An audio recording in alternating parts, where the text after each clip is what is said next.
एक समय की बात है, बरसात की रात थी। नीलांचल पहाड़ी काले बादलों में डूबी हुई थी। चारों तरफ बिजली चमक रही थी और कामाख्या मंदिर के आसपास अजीब सा सन्नाटा पसरा था। मंदिर के कपाट बंद थे क्योंकि अंबुबाची का समय चल रहा था। मंदिर के पिछले हिस्से में, जहां आम भक्तों का जाना मना है, वहां एक गुप्त गुफा है। उसी गुफा में लाल कपड़ों में लिपटे राख से सने हुए कुछ तांत्रिक बैठे थे। उनके बीच में एक बड़ा सा काला त्रिकोण बना था और उसके बीच में रखा था रजस्वला वस्त्र, जिसे माता के मासिक धर्म के दौरान प्रसाद के रूप में रखा जाता है। मुख्य तांत्रिक ने कहा, आज की रात माता की शक्ति अपने चरम पर है। जो आज साधना पूरी करेगा उसे वशीकरण और सिद्धि प्राप्त होगी। सबने एक साथ मंत्रोच्चार शुरू किया। AUM ऐं ह्रीं क्लीं कामाख्याय नमः।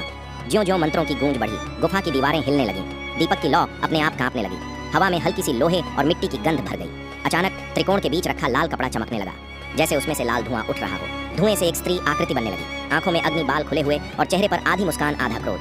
वो थी कामरूपा शक्ति, स्वयं माता का एक रूप। उनकी आवाज गड़गड़ाहट जैसी थी। तुम्हें शक्ति चाहिए तो अपने भीतर का डर जलाओ, अपने मोह को मारो, तभी मैं तुम्हें सिद्धि दूंगी। एक तांत्रिक डरकर भाग गया। उसकी परछाई वहीं गुफा में फंसकर चिल्लाने लगी। बाकी साधक मंत्र जपते रहे। उनके चारों ओर अदृश्य ऊर्जा घूमने लगी। मुख्य तांत्रिक ने अपनी उंगली काटकर खून की बूंद त्रिकोण में डाली।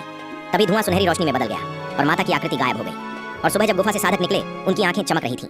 कहा जाता है कि जो साधक उस रात सफल हुआ, उसे मनोकामना सिद्धि, वशीकरण विद्या और अदृश्य लोक का ज्ञान प्राप्त हुआ। और तभी से कामाख्या को तंत्र साधना की राजधानी कहा जाने लगा।